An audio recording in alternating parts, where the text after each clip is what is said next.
Greetings, beauties all over the world. What's it saying here? Oh no, again.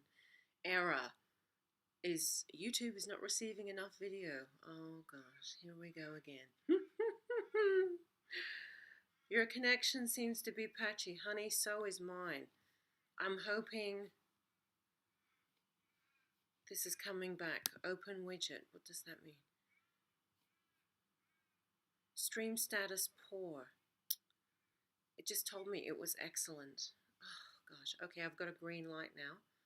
Maybe it'll pick up. I'm hoping.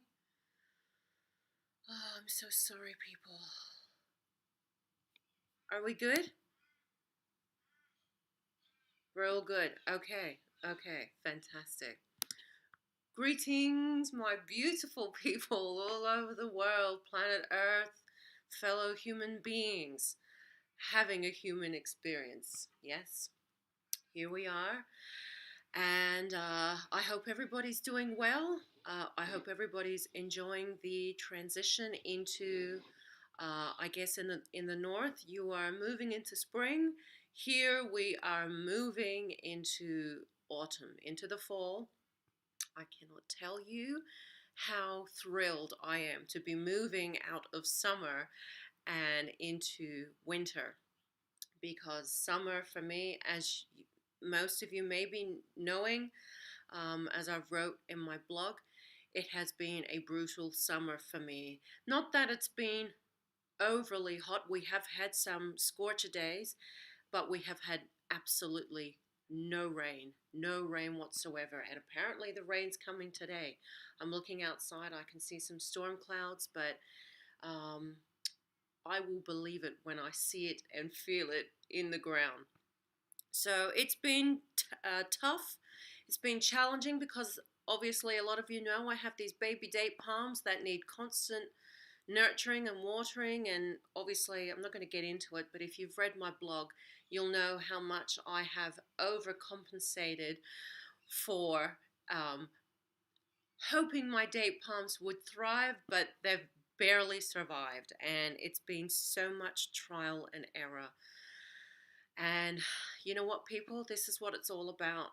Owning land is one thing, but doing things with it and wanting to cultivate and nurture it and create an Eden, it takes a lot of time and effort, and you truly will reveal to yourself if you are passionate about owning land or not after you have experienced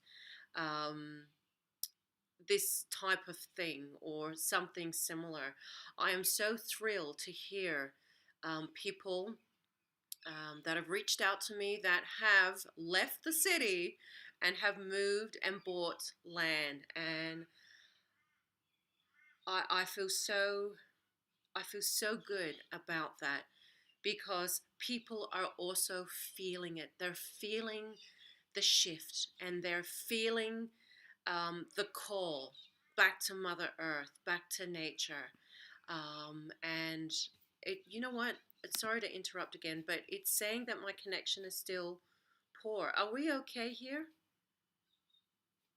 It's still saying the stream status is poor.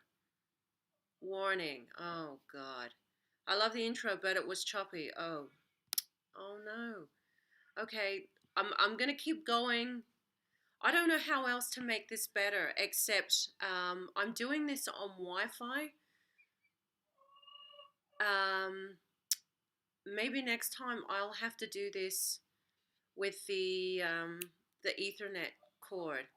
But I think I even experienced problems when I did that last time. I'm not actually sure. Hello, Shalaha. Gosh, this happens every time. As soon as I get on, it tells me that the stream is excellent, and when I start getting into things and talking about things, it, here it's reading it's green, like it's okay. This is my OBS. I guess it's some kind of interface that transfers my recording onto YouTube. Okay, Rod. Thanks, Rod. He's telling me it still sounds good here. The green goddess said, "Oh my God, I didn't miss you. I'm so excited." That's so cute. I don't mind if I'm not missed. Um, so anyway, yeah. Um, Anybody knows that owns any kind of garden, any kind of land, even just a small garden, and creating an amazing garden, it's a lot of work.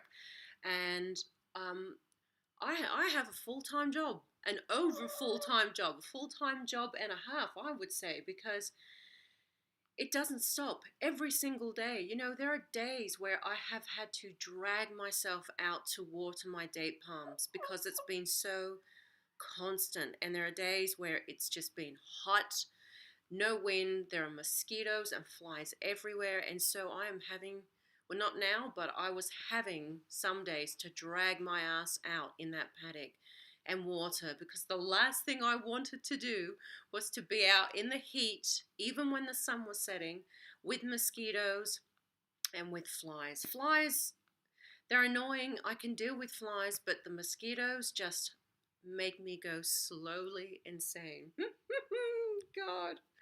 So I'm so happy that we are going into winter. God, I hope it never ends. So, um, it just feels so good. And I know a lot of people that live in the north, you're most likely looking to spring and to summer because it is gorgeous. But it all depends on where you live, because I know probably a lot of you are experiencing um, high humidity type of summers. Then there will be some that live in the way north, and they have quite, just slightly mild summers where the weather is just perfect all year round. Maybe like if you lived in England. A hot day for English people may be, I don't know, 32 degrees Celsius. To me, that is a dream. It's a dreamy day. Something hot for me would be, in the mid 40s Celsius. And at that point, things are dying. Things just are burning. Things cannot, like as in plants, they cannot cope, especially young ones with that type of heat, unless, of course, they are established. Um, the Greek goddess said, "I'm so over winter. In upstate New York, it's like the freaking tundra." Oh gosh, I'm so glad that then, you are. Well, you're in upstate New York, honey. That would be freezing. Look, I'd be over it as well. Winter here could be like an English summer, maybe. I don't know, but winter here is dreamy. There are no mosquitoes. There are no ants. There are no snakes. Not that I care about the snakes so much. Isn't it funny? Because since I've made peace with Violet, if you've ever heard about Violet, um, I did not see her once this entire season. Did not see Violet, and I did not see any other snake. So isn't it funny when you change your perception, and that fear that you withhold within you, and you dispel it and shift it out? I haven't seen one snake. And then I've heard my girlfriend, who's coming for dinner this Friday night, I'm making her sushi, plus about 7 more. She had 2 snakes, one in her house. She sent me a video of one poor snake who got lost, and he's sliding over her polished floorboards, and I'm like, oh gosh. So she's had them, and they've been around. I know they've been around, and I have heard noises, but I have not seen any. So anyway, I bring on the winter. I feel very happy about that. Also, if you've had a look in my description, I think I've put it in there. Um, I don't know if someone had mentioned to me about the psychic live stream before. Do you guys remember how I did that last year? Shala, are you okay there? Look at this chook for a minute. She will She will do this forever. If I let her, this chook will stay at my leg pecking. I don't know if she's polishing her beak or if she just likes the taste of my pants, but she will literally be there for hours. Maybe, look, she could do that for a full, I'm exaggerating, but she could do that for a full half an hour, just pecking at my pants. She either pecks at my Ugg boots, at my pants, at socks. I don't know if she's polishing her beak, but she will do that as long as I leave her there, even if she needs to lay an egg, because she's obviously come in, she needs to lay an egg up there. So anyway, sorry for the distraction, but um, I don't know if it's, I don't know where the idea for doing a psychic live stream has come from again. Um, but I had a couple of people reaching out to me. I've had several emails from people from my website, whether or not it's because I've got a 25% off all psychic readings right now. So if you've been burning for one, now is your time to get one with me, one-on-one. However, I've had a couple of emails from people, long time, I don't like saying followers, but people that have been watching me for a long time that have asked for the psychic live stream again. We had good success with that last time, and although I am very energetically busy and I am exhausted after about an hour, we should do another one. We should do another one. And so I am hoping to do one around this time next Tuesday night. So if you would like one question answered, go over to the link that I've got in my description box and purchase a question for $5. If you want two, then obviously, purchase two. But it's, usually one question per person, because obviously there's, if you joined them last time, there is a lot of people waiting to have their question answered. And I can only work as fast as I can. I usually will answer the question for as long as I need to, for spirit to, I guess, transcribe it or translate it out of me. So I will work the question until I feel it's closed, until it's complete. So it really depends, but people like that before.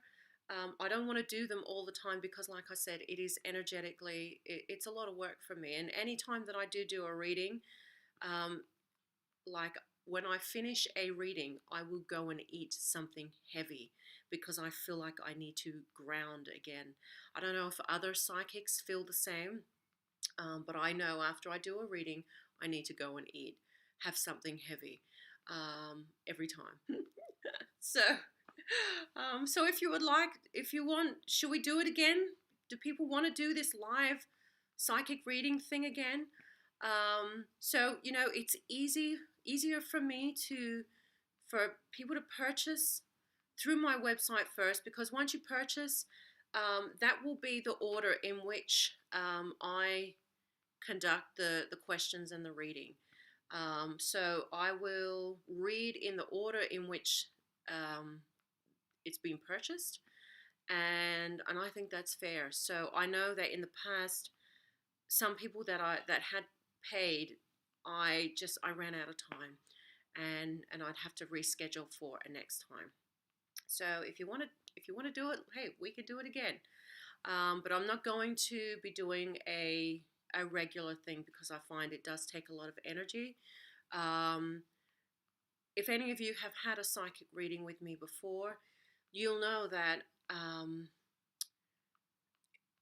like it's such a bombardment of energy. Like for one person, there's so much energy, and the way that I've always operated with deciphering and receiving this information is that I have a pad, paper, and pen, and I get keywords, I get imagery, sometimes even before I start reading with people, I get messages. And because, spirit, the higher extensions of ourself and those beings that we are constantly in dialogue with, they don't operate on a linear time scale. They do as they need to, and those messages could come in the middle of the night. They could come, just before I'm about to read. Usually they're quite considerate, and it comes either right before or bang as I'm doing it. Um, so then that's for one person getting all this information. So imagine 20 people with all their energies and keywords and imagery coming through. I mean, it's hectic, and it's full on for me. So, and I'm just a woman, that has this ability. So I'm trying to interface and translate all of this and trying to squeeze it in an hour or so. But look, I think I'll just do it very organically, like I did last time. And when I feel like it's enough, I'll just stop, and we can reconvene and schedule until I get through them. So, what do you think? Is that all right? Ah.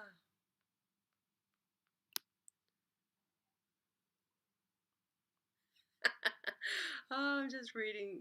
I'm seeing the dialogue with you guys. Oh, we got some people here today. Um, yes, gosh. So anyway, so if you're interested in that, click on the link, and we'll schedule for. I'm aiming for Tuesday night, Eastern Standard Time. Um, it'll be Wednesday morning for me. I work best doing readings in the morning. By nighttime, it's nighttime is like my time. That's when I do my rituals. That's when I have my dialogue. So that's a personal time for me. So I have felt personally, I have never been as efficient as a psychic doing readings at night. So I always prefer to do them in the morning. It's always naturally been the way for me. So today's theme. Are you or are you your authentic self? How authentic are you? How authentic are you? I guess it's such a big question, but I know for myself, I am constantly questioning myself every day, you know.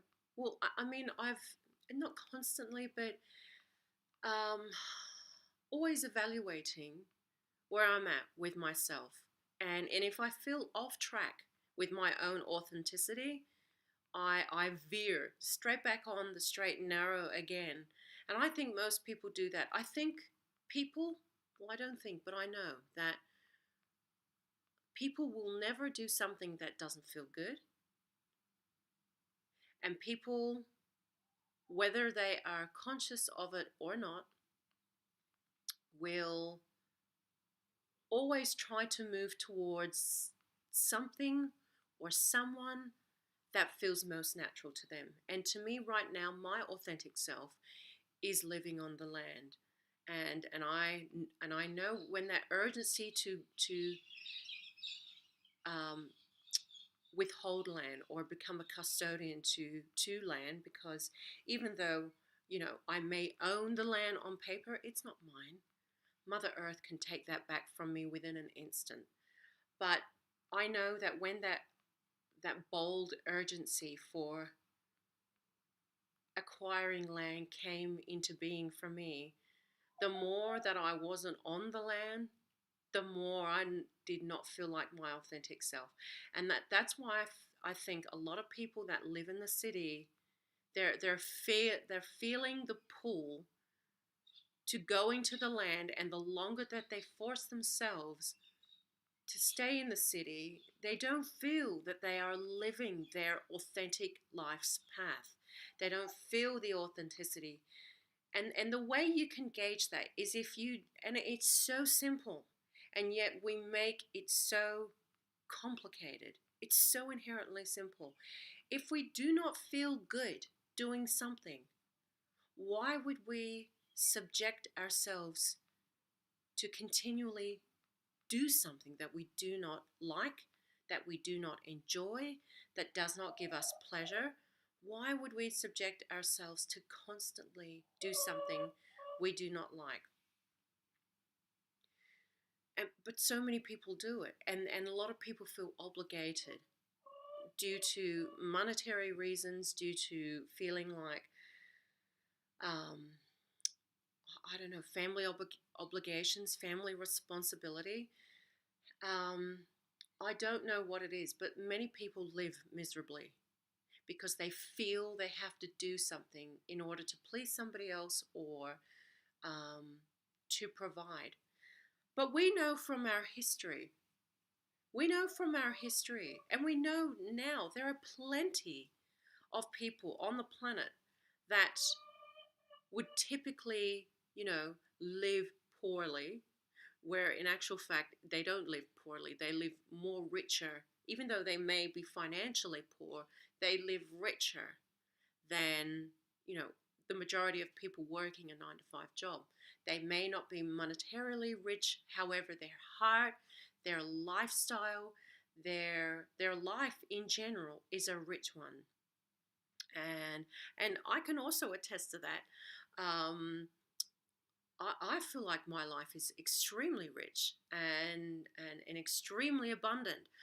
No matter how much hard work I put into it, because I see the reward of plants, of trees growing. So,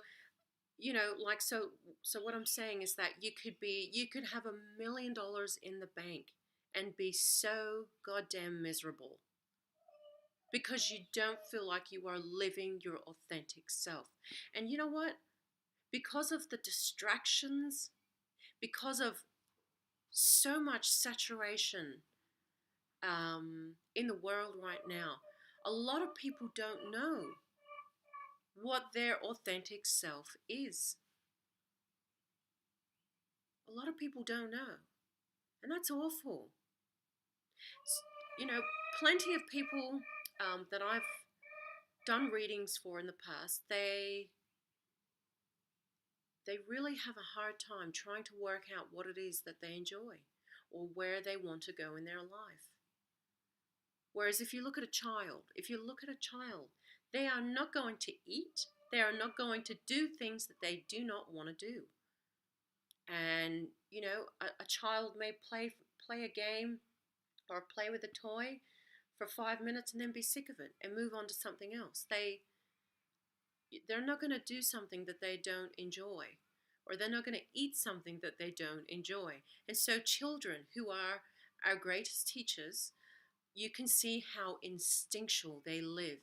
And that is what many of us as adults lose, is that instinct, that instinctual habit of of understanding what we love and what we don't love.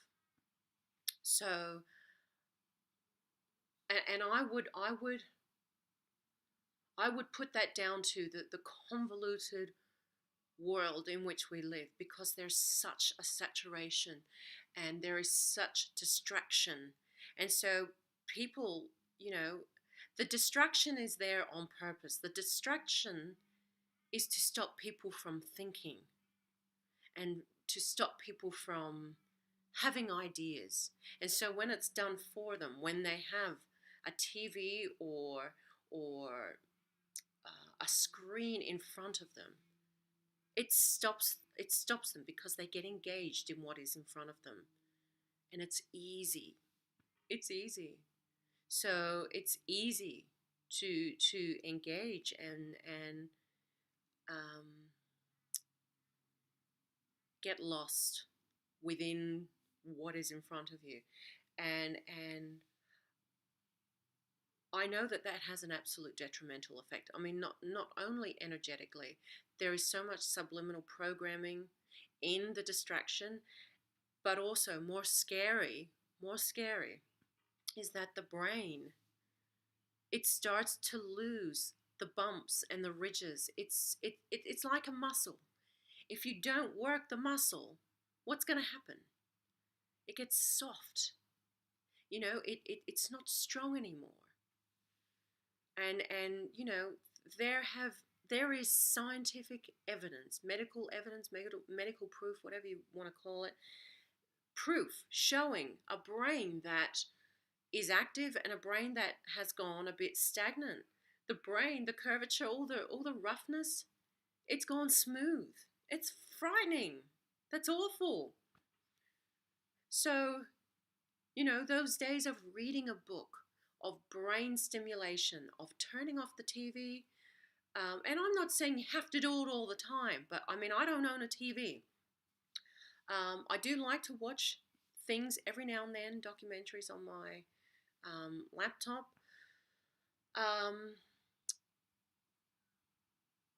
But, like when you are engaging all the time in something,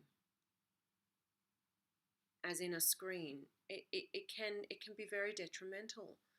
And I'm not saying you have to live your life in a certain way, but if you want clarity, if you want cosmic dialogue, if you want change, then you have to make some changes, and nobody's going to do that for you. It all has to start with you. No matter how hard and challenging and pissed off you might get, and things aren't turning out exactly as you had hoped for straight away. Oh, believe me, this is life. We're here for the challenge. We are here for the challenge. It adds the dynamic. It adds the gratitude and appreciation for the things when they do work out.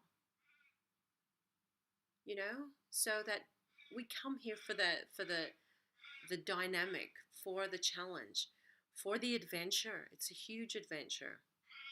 And the way you live your life is obviously your choice, and only you can choose that.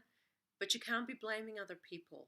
You cannot be blaming other people for the way your life turns out, because at the end of the day, nobody is, nobody is forcing you to make the choices that you make, especially as an adult. Like nobody, you just can't blame other people.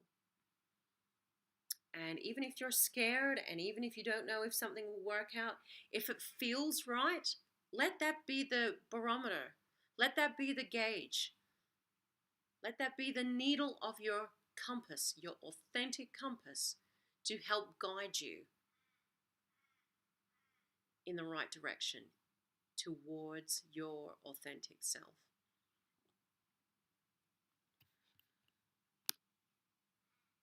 I'm just reading down what's happening here in the live chat.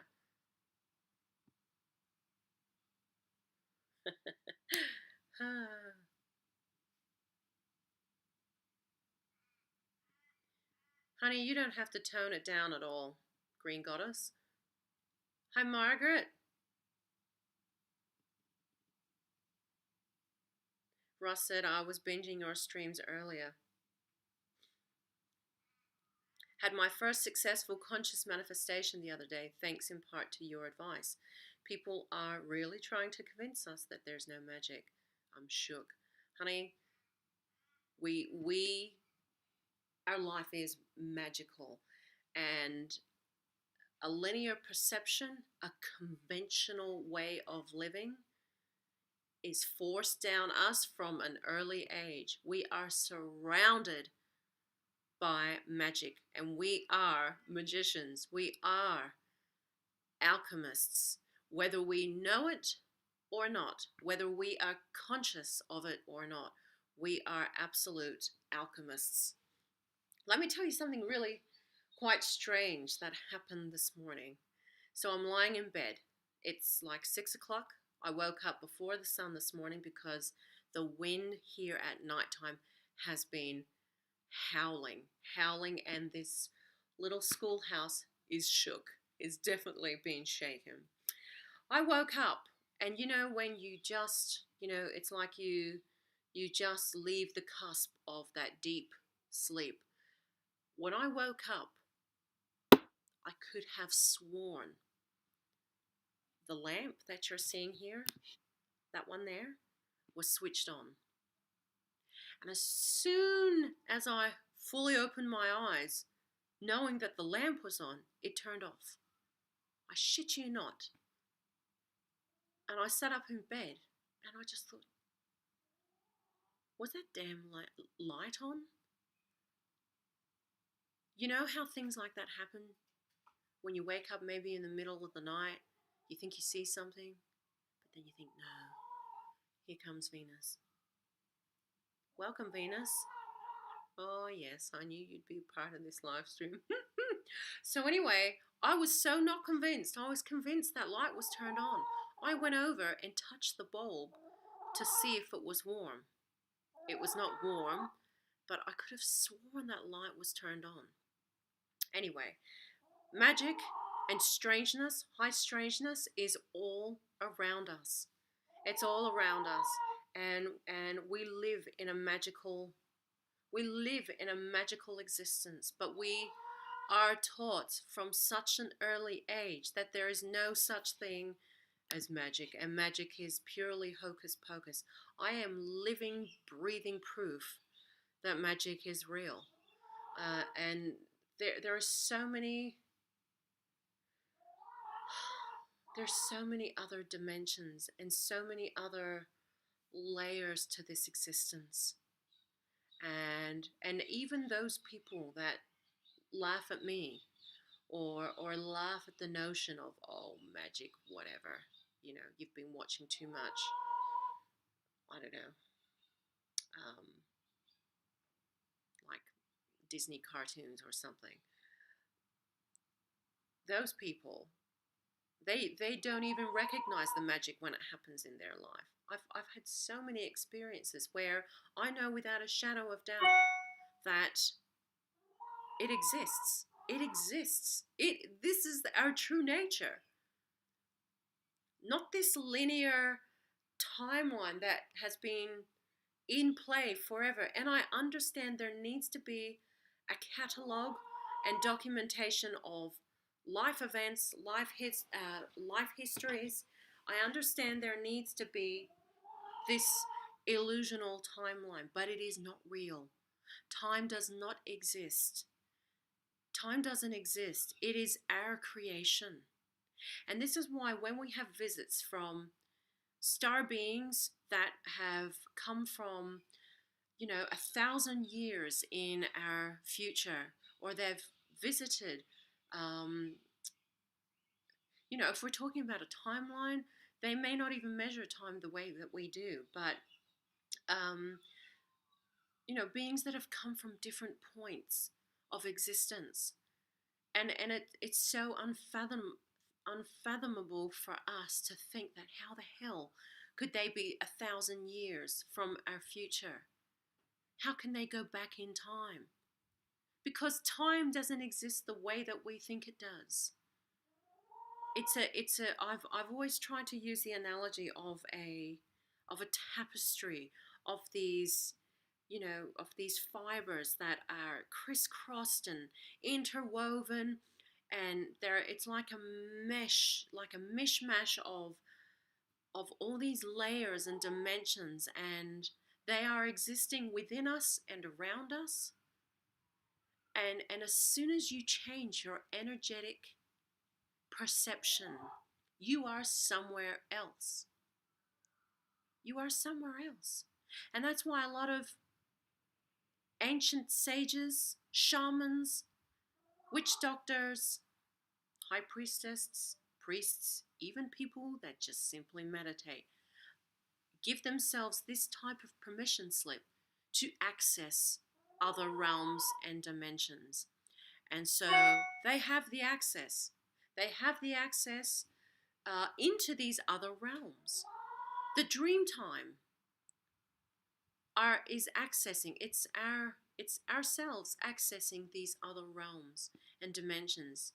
And you have to know just from dreaming alone that it's so much more than linear. There is no linear. It's here and now. It's so present. It's so hard to conceptualize and put into words. But if you dream, which I'm pretty sure every human dreams on the planet, You are accessing these other dimensions. And of course, when you wake up, it just seems like a dream. But then there are many, but it's so real, right? When you dream, it's like you can taste it and touch it and experience it. And I remember my dreams so vividly, and I'm sure many, many of you as well do the same thing. But when you wake up, it just feels like a crack of time, a little tiny snippet of something. But in the dream, when you're in it, it's so big, it's so real, it's so huge, So it seems so condensed when you wake up. And this life, this physical life, it seems so huge. But this physical life, how do we know that this isn't just a dream? I think it is. I think it is. And I think when we are in the dream time, when we are sleeping, this physical life is but a minute portion as well. It only seems like it's long and drawn out because we are living it. But oh gosh, I'm getting into some real um, quantum mechanics here about things that are just so incomprehensible. But anyway, back to what Ross says. We are absolutely all magicians, and life is not what it is purported to be. So all these crazy events, all these crazy things happening in the world, it's just a drama. It's just a theater. It is a play. It is a game. Don't get so caught up in what's happening. Let it flow in and out of your life. If you don't like what you're seeing, turn it off. It is that easy. Turn it off. If there are people that you are not resonating with, turn them off as well. Just, you don't have to be around anybody or anything that you do not prefer. But if you are unconsciously allowing yourself to be a part of this and to be a part of these things, then it's going to be in your life. The more you focus on things you don't want, the more they are going to stay in your life. And I agree. It takes more this day and age to make a conscious effort to turn those things off that you do not want in your life.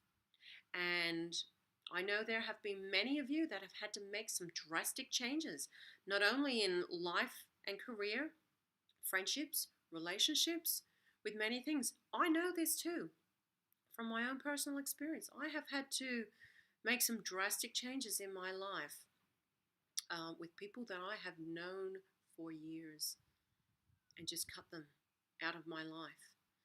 I hate to sound like I'm a ball breaker like that, but when something or someone is not serving you, because I believe in being flexible, and I'm the first to agree that our differences is what makes us very unique and beautiful, and I am all for it. But there is a line, and when I have someone telling me what I need to believe in, or I am being ridiculous, or my views and my beliefs are completely dismissed, I'm sorry, I won't tolerate that. I will tolerate my own weaknesses, and I absolutely know I am not perfect, and we are all constant works in progress. But I know what I'm willing to tolerate and what I am not willing to tolerate. And I think most of you are as well, aware of your own tolerance thresholds. There's only so much someone is willing to put up with, be it events, be it people, be it careers, be it experiences. There's only so much. And if you feel like you owe someone something, and you are only there because you owe them something, or you would feel guilty for removing them out of your life, well, then you're only hurting yourself, honey. You're only doing your own disservice, and that is not living authentically. Is it Venus? Uh-oh, here comes Venus. Venus, oh my gosh, the lamp is on, honey. I don't want you to burn your little bum. How are you going to get up there, huh? You're going to be nice and warm under that lamp today. Crazy chooks. So do you know what I'm saying here? Yeah, I think most of you do.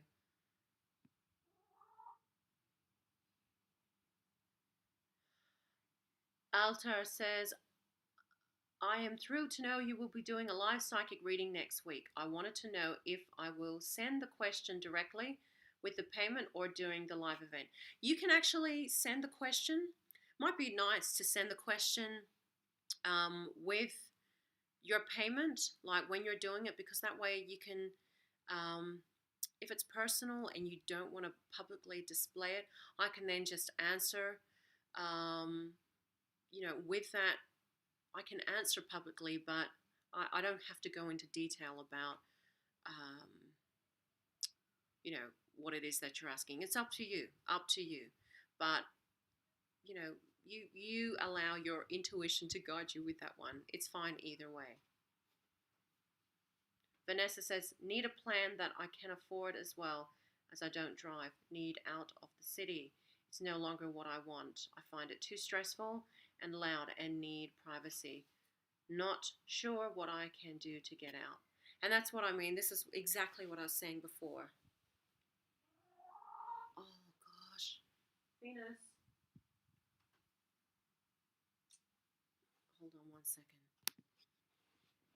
Venus. There you go.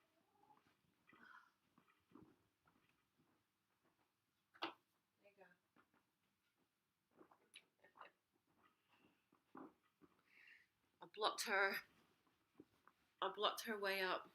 Sorry, Venus. This is what I was saying before. A lot of people are indecisive. But my advice to you would be, whatever you decide, do not go above your means. Don't commit to something or do something that you would struggle dealing with after, as in moving somewhere where you couldn't afford, or doing something that is just out of your means. If you are not happy in the city, there are plenty of places that offer cheap land, cheap housing, but obviously they are out of the country. And that, again, it sounds like a dream, but even this place here where I'm at, it was cheap land, and because nobody wants to live out here. But I knew that I would have to mold it and create it the way that I wanted to see it. Like you have to make the best of what you've got, and or what you are intending to buy. Weigh up all your pros and cons. I knew here I would get peace, I would get isolation, I would be away from congested areas, which is what I wanted. However, there were no trees. There was barely things planted. There was a couple things, but not many. I knew my work was cut out for me. The house, my poor old stone house, there's so much work. Even though I've done a lot, there is still so much to do. This is the reason why it was cheap, is because nothing was done. Nothing was taken care of. But there were many essential perks that I liked. I had my own water source. I had a roof over my head. Even though sometimes, especially last night, I feel like the roof is going to blow off. Hello there. Shalaha's back. What else? What else was attractive to me. Of course, because it was an old place. I don't do modern places at all. There's a lot of heritage here, and I love that. I love a stone house. I like old. Um, and so I love that. I love that aspect. So there were, so I guess you have to work out for yourself what is empirically most important for you. And um, then you would have to make compromises elsewhere. Of course, um, I for sure have made compromises because in this house, um, I still have mosquitoes. They drive me nuts. And then when I go to somebody else's house, like my mother's, oh gosh, it's like a luxury to not have to be swatting mosquitoes at night when you're sleeping or when you're just sitting down. It's fantastic to not do that because I'm constantly swatting mosquitoes. Even though I've got screens up, I've got a bowed ceiling. I've got holes in my ceiling that they come through. Have any of you seen the spiders I have here? They're like the size of my hand. They are massive. They're fine. Spiders, like I I look at them as there's a lot of good luck that comes with spiders, and spiders represent so much. And so they're fine, and they're helping me eat the mosquitoes. So I don't mind them. So long as they don't crawl over me when I'm sleeping, I'm okay. I'm sure they have. They have been in my clothes, and I've had a couple of close encounters with them, with black house spiders inside my pajama pants, which I got a bit lazy and I didn't check them because I had them out hanging on the line overnight, and I didn't check them. And I put them on the next day, and I felt something on my leg, and I opened my pants, and here was black house spider. I'm so lucky I wasn't bitten. Anyway, again, it's that karma cycle. Um, I love animals. I love all types of animals. I'm trying to love mosquitoes. I just cannot. I cannot. I want to, and I know they are pollinators. I know they have a purpose, but if they left me alone, I would probably leave them alone as well. But they are the only thing besides midgies. Midgies are on a whole nother level to mosquitoes, which we don't have here, thank God. But these creatures will make a sane man insane. Oh gosh. Our beautiful world. Hi Sheb. Hi Athena. I have been meaning to ask you, and I was going to message you, but now you're alive. Do you have your land in the rainforest, or have you sold it? Honey, I sold that a few years ago. I sold that even before I got this place, and that helped me put down, money for this place. It's a nice thought to have a place up in the rainforest. I would never get a bare block of land like I did in the rainforest without a dwelling on it that I can shut the door and keep the mosquitoes out. So if I was to ever get something in the rainforest again, I would have to get a dwelling or have a dwelling on that. After my last experience of being in the tent, having things walking around my tent at 3 o'clock in the morning, God, never. I would never do it. I could never do it. I could never live in a tent like that. My hair never dried in that place. Angelica says, left New York City, went off-grid in Ireland. Police found me, and I was put in a mental hospital. Oh my God. Free now. It's amazing how being free can be seen as a disease. I absolutely agree with you. People don't get it. It's hard for people to fathom being free and to understand that. It's tough. Oh, look, I understand how you feel. When I was, pretty homeless in Dubai, I didn't have to be homeless. I could have gone back to my Um, I did have my own place for a while, but then I went back to live with my crazy girlfriends, and I just could not stand the craziness in that household, and I needed to breathe. I needed my own space. And so I would go and either stay at other friends' place or I slept in my car. And the police came one night, saw me in my bikini sleeping in my car, and I think he thought I was a bit mad as well. And he actually felt sorry for me in the end, but at the time he was going to arrest me, like, and I had to really plead my case. But that's what I mean. People are so judgmental very quickly. But I know that when I left that place, I gave away everything: my car, my shoes, my clothes, jewels. I mean, it just meant nothing. And I gave it away so easily. And I left with a small little suitcase. And, and then that was it. That was it. And it was just so freeing to only be owning the clothes I had on my back. You see me wearing a repeat of the clothes a lot on my travels, and having that little suitcase. That is all I had. I did obviously wear my abaya in some of those harsher. No, it's on the red.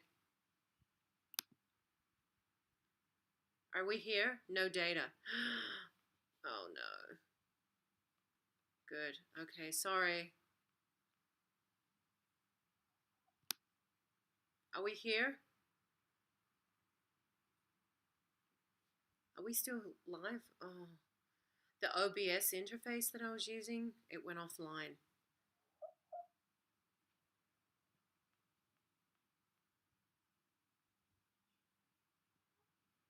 Anyway,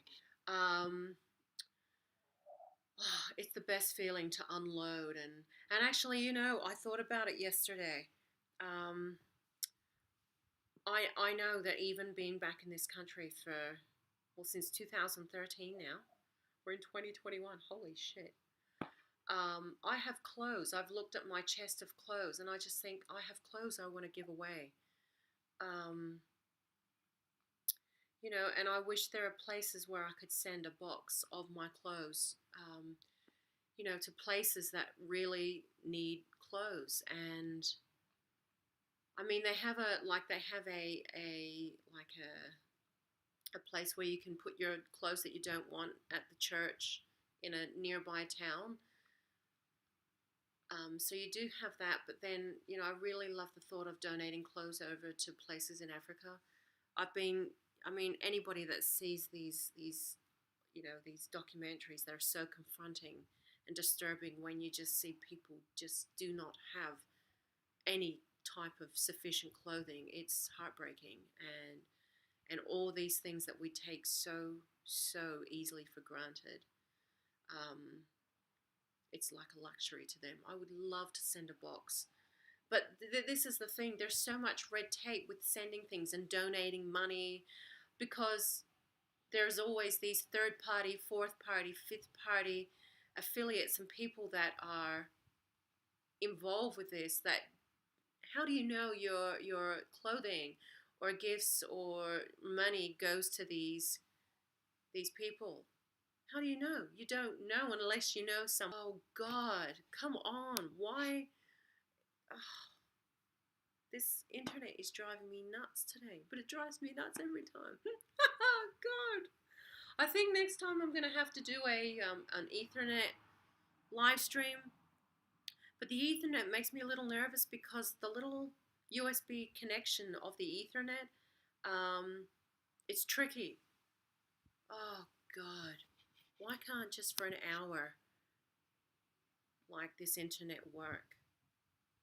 Oh, it's flicking yellow and red saying there's no data. Fuck. Error. Oh Christ. People, I do not know what's happening. Poor. Stream status is poor. Am I here?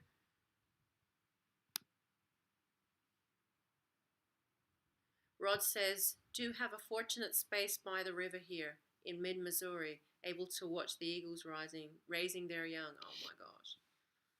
That sounds gorgeous. It sounds when I think of your place, Rod, I get this image of of a house on the prairie.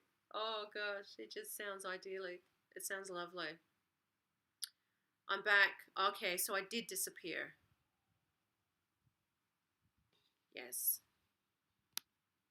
So Sunray says, "Is Venus going to lay an egg up there?" Yes, she will. That's her laying spot.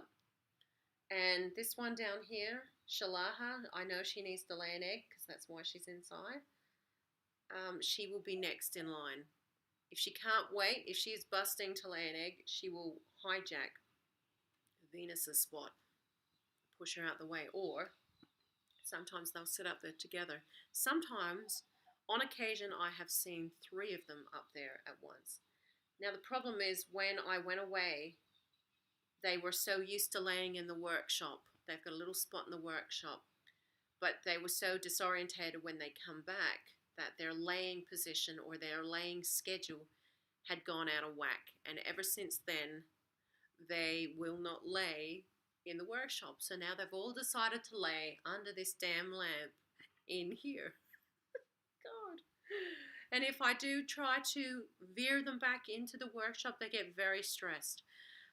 They withhold eggs. And now, well, this poor girl, Eritha, is still having trouble with laying good eggs. Even though, like I don't know what's going on with her. She's been on and off with egg laying for months. But I don't want to stress these girls because I don't want their eggs to be stressed. So I let them lay up there. They're only in here for a couple of hours in the morning, and they're well trained. They don't poo all over the place. Um, they're good. Even in the car journey, they don't even poo in that anymore. They just sit down and sleep, which is great. They're like kids. So anyway,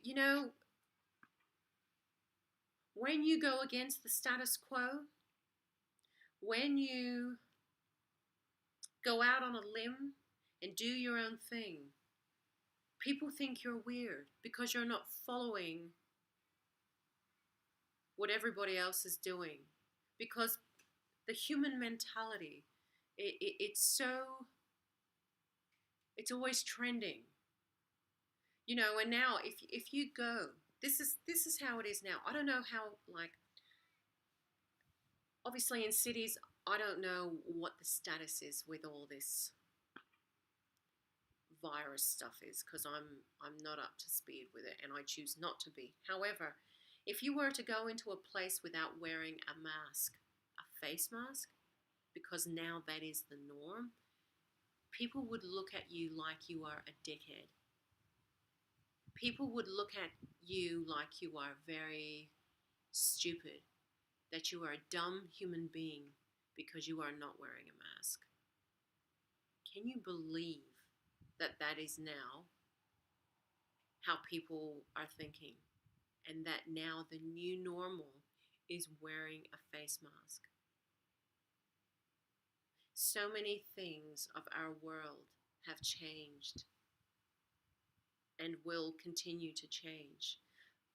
And so as soon as you are showing that you are a little bit different, or your opinion is a little bit different from the conventional majority, you are ousted. You are judged. Even if people say, "Oh no, I'm not judging you," you are judged. It's people's human nature to judge.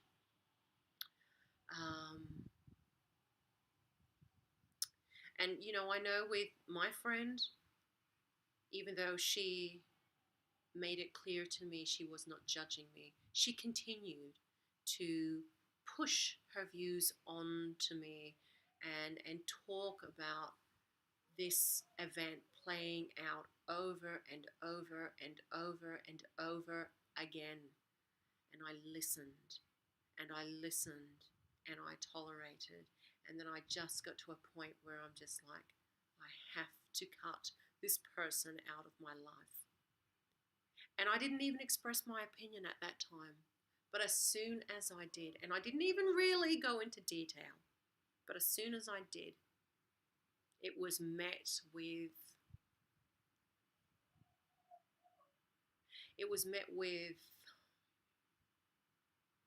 a bit of a prickliness and a bit of a dismissed undertone to it, as in, how could I be so stupid? Her words were along the lines of, how could you believe that our leaders would want to hurt us? And I just thought, are you joking? Since when have our leaders ever cared about the well-being of the people? I'm not saying all, but since when? All they care about is power, technology,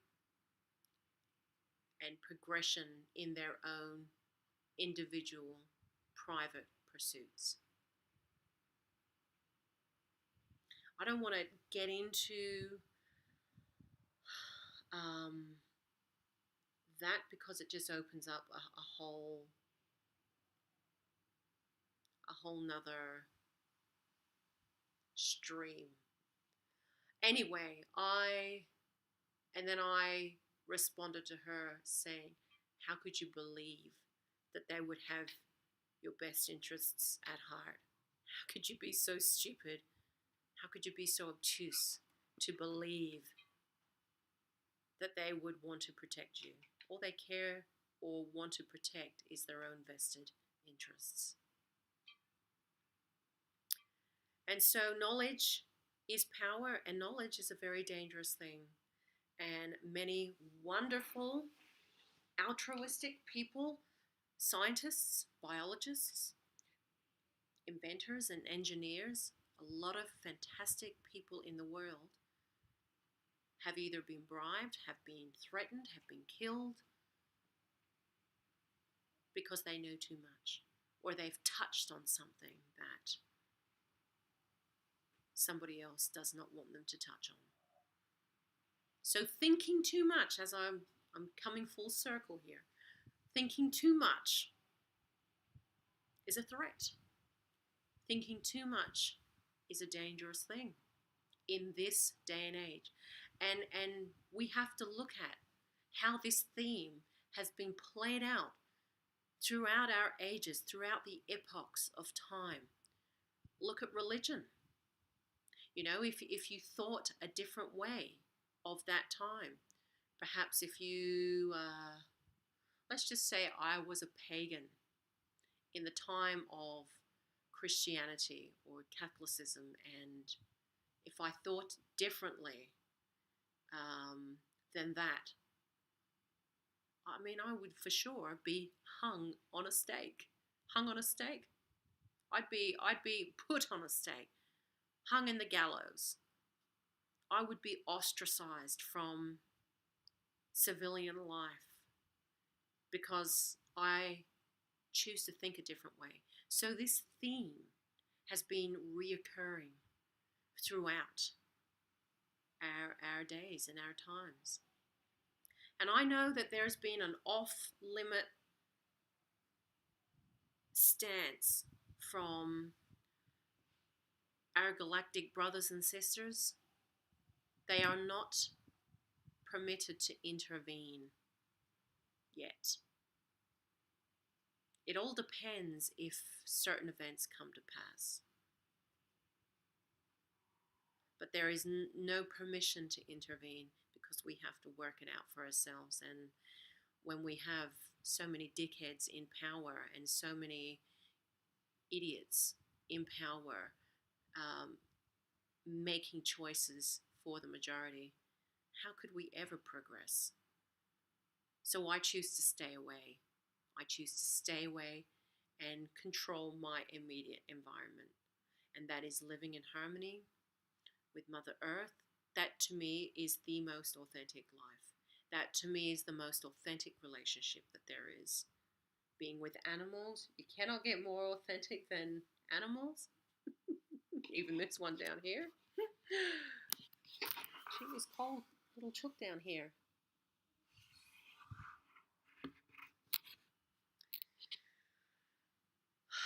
So a simple life, living in accordance with Mother Earth, is the most natural life for me. And obviously, it may be different for you, but for me, um, it's the most authentic life. Hi, JT.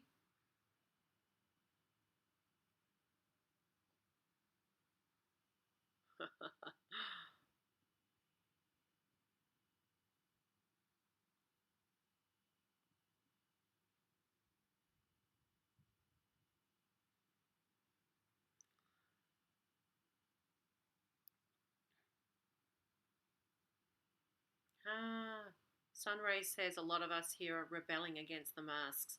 Their plan of controlling us is not working very well here in Northern California, especially with the Catholic homies in my neighborhood. Oh my, face masks are the new norm. Has no basis using critical thinking nor logic. 100%. Clown time. Am sidestepping this one, must sit back and watch how some of this is going to play out. Much thanks. Oh, look, I am with you, Rod. I am sitting back and watching this play out.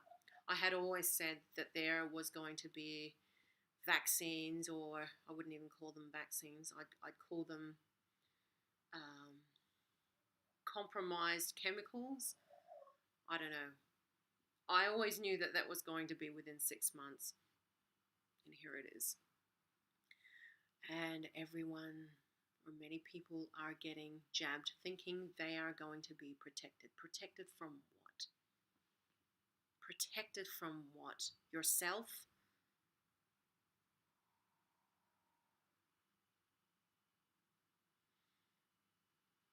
This is where, you know, living in fear or living in total trust comes into play. I live with total trust. There is nothing I fear. When my time is up here on this planet, it's up. And my energy will simply shift elsewhere. But there is so much fear, and that again is that perpetuation of fear. It makes people panic. And actually, do you know what? I'm going to read you something small of a fantastic professor who has been absolutely silenced. This professor, Professor Joanne Dongan, lost not only his job, his career, his titles, his house. The only thing he didn't lose was his wife and kids. He says it implicitly clear.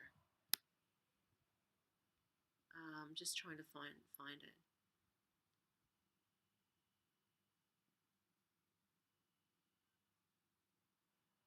Give me a second.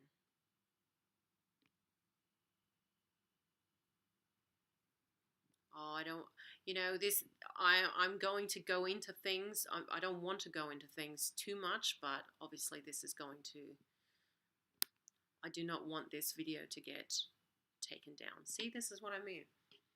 I'm limited to how much I can say.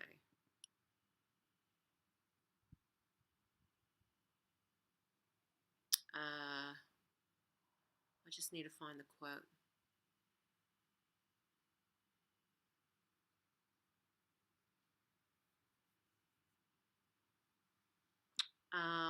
This isn't the quote, but it is in the same, I will find the quote, but this is in the same article. Pravda reported on November 8, 2014 that USA created Ebola virus as a biological weapon as well as its vaccine for the profit of American pharmaceutical companies. Fortunately, both China and Russia have also developed their own vaccines against Ebola virus, which will break the monopoly of American pharmaceutical companies. Isn't it funny that in this document as well, it has been reported that oil companies are also invested in the vaccine process, like Chevron and Texaco. Is it Texaco?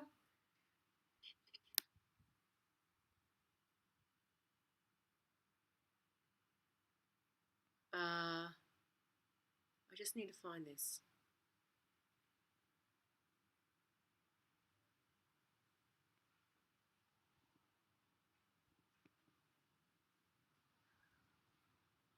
I hope the wind's not coming through too much.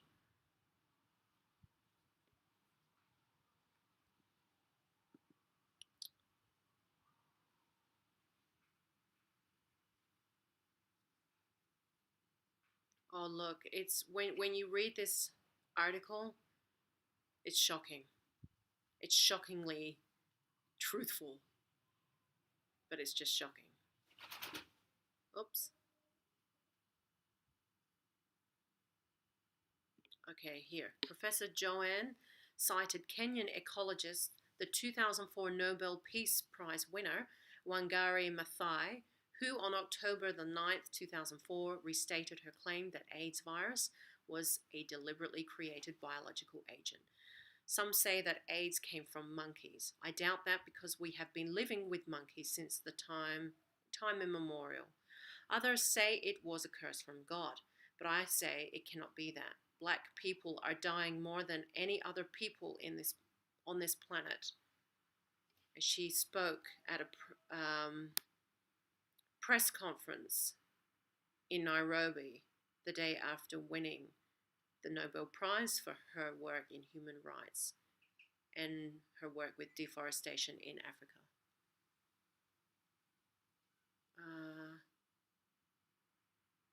So Professor Joanne has dismissed another myth according to which AIDS and Ebola came from monkeys in Congo because Congolese people eat monkeys and human contact with monkeys resulted in the outbreaks. African people have been hunting for centuries and eating wild animals and has not decimated the whole African population. Oh, Venus. Fuck me. Venus! This is an insult to the African culture. Have Europeans and Americans stopped eating beef because of mad cow disease? Professor Dongan stressed, or Professor Joanne stressed, that AIDS and Ebola are medical crimes to depopulate Africa, adding that the case is very sensitive. Venus, can you please go outside?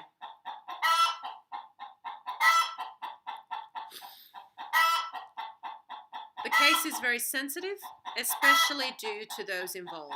American, Belgium, Holland, Germany, and the World Health Organization. And isn't it funny that when you see these documentaries on Ebola, World Health Organization is everywhere in these places. And so basically this article is saying that these laboratories have been set up long before the Ebola outbreak where this virus had been made.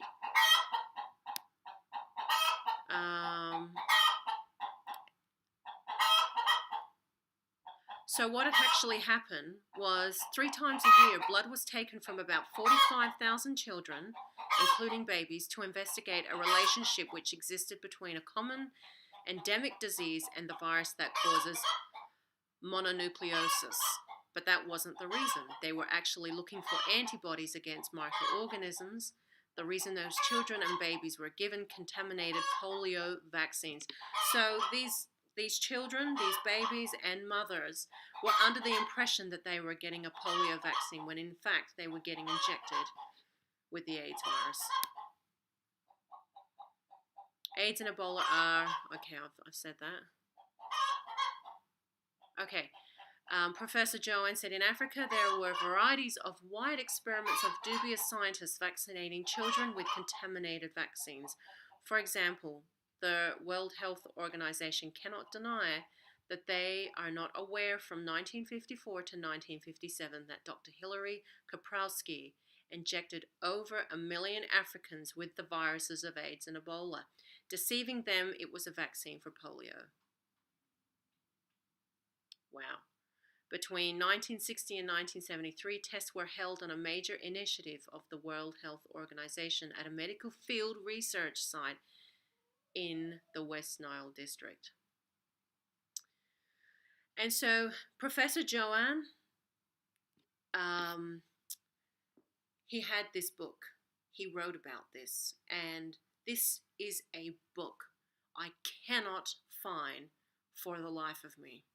If any of you know or can get this book, please let me know, because I would like to read it. I know it was banned. I know it was banned, and he was stripped of everything. So then, that right there, of what he is doing and putting all the dots together,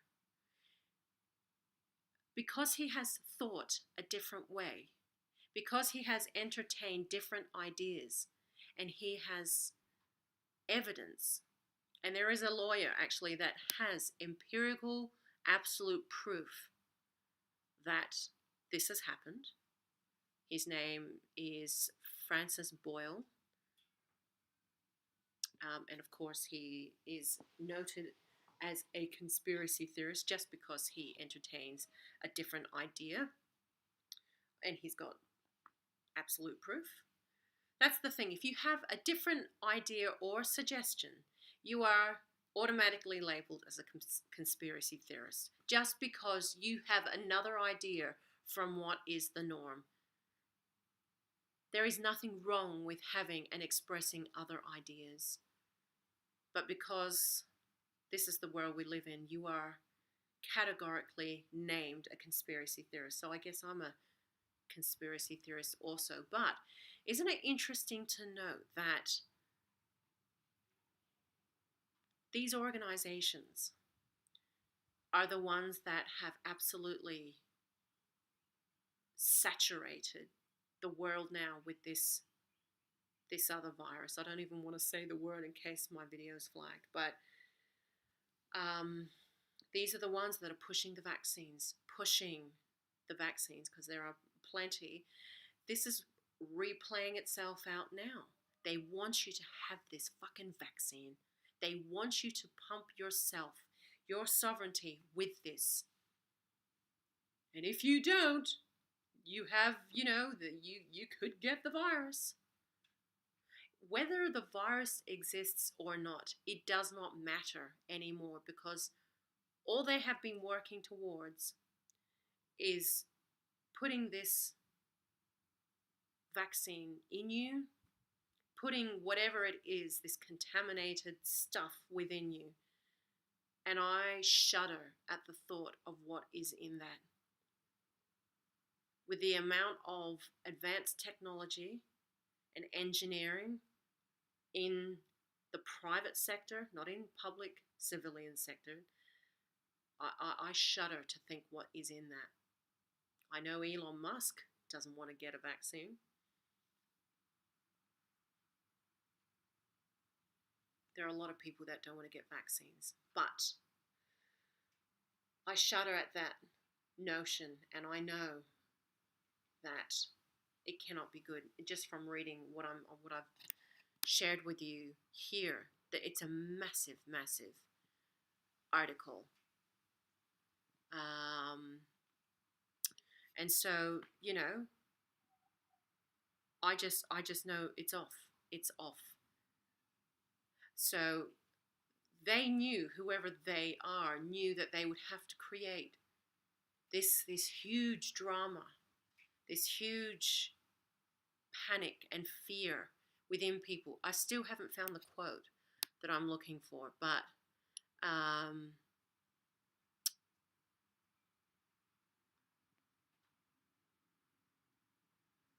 it's criminal. It's criminal when you read through this and how it just shockingly all makes sense. So all this had been made and created. Let's say the virus does exist. It is not natural. It is absolutely engineered. It's absolutely engineered. Whether it exists or not, it doesn't matter now, because this vaccine is what has been the end game. And people, after they take it, oh, I don't feel sick. I don't feel any different yet. Give it a couple of years. So I would absolutely say that it there are a lot of things that this would do to the human body. Infertility, the levels of infertility in our world right now are stupendous, stupendous. And I would hate to think what else is in this. But this has been planned for a very, very, very long time. Anyway, I don't think I should talk any more about this just because, well, we all know why. It could go on forever, this conversation, and I really don't want my video to be flagged.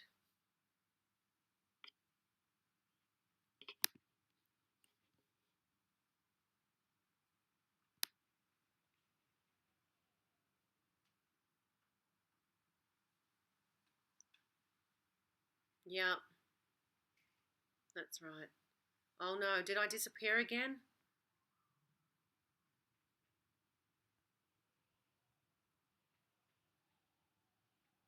Oh no, I went down the wrong road and pissed off YouTube. Oh no, I've disappeared.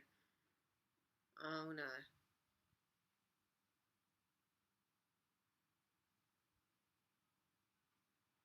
Yes, that's right. Oh look, Dr. John, Professor Joanne was immediately criticized as a conspiracy theorist. The lawyer, Francis Boyle, you will see on his page, he is labeled a conspiracy theorist. But he has absolute proof. There are so many people that have absolute proof. Truly, truly they do. This is why knowledge is dangerous. Knowledge is more powerful than anything else on this planet. More important than anything. More important than billions of dollars in the bank. If you are privy to information that you should not know about, you will immediately become a target. Immediately. It's awful. It's awful. But that is our world. So I choose to take a step back. I want a peaceful life. I want to do what I can do to live an authentic life. I know my power. I know who I am, and I hope that you do as well. I hope that you do as well. I hope you recognize your sovereignty and don't allow someone to tell you how you should live your life, or you feel you have to conform a certain way. I will not yield, and I will not compromise my own inner integrity and authenticity to follow the status quo, to follow the trend of the world. I will always follow my truth, as I'm sure, and I hope that you do also.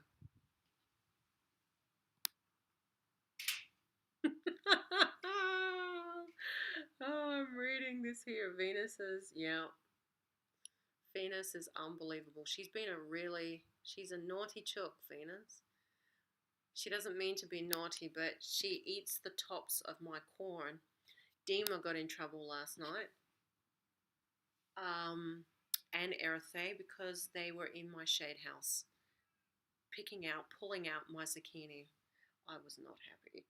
But it's my fault because I should have put a door up. Well, I had buckets there, but it wasn't enough. They saw the tasty leaves of my baby zucchinis, and there was no turning back.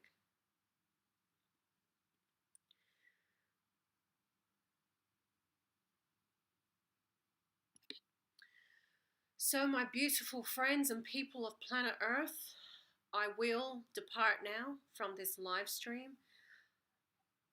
But all I ask of you is to also live your authentic selves. Do not compromise your ideals, and to live in accordance of your own harmony, whatever that is, whatever you resonate with. Make it real, make it solid in your reality. And just know, and I've said it so many times, but it's so important, do not let anybody else tell you how you should live your life, and do not allow somebody else to have more power over you. And do not be submissive to other people's fear mongering or power trip, because that's what it would be. A power trip for many of control and fear. That is not your innate well-being. That's not who you are.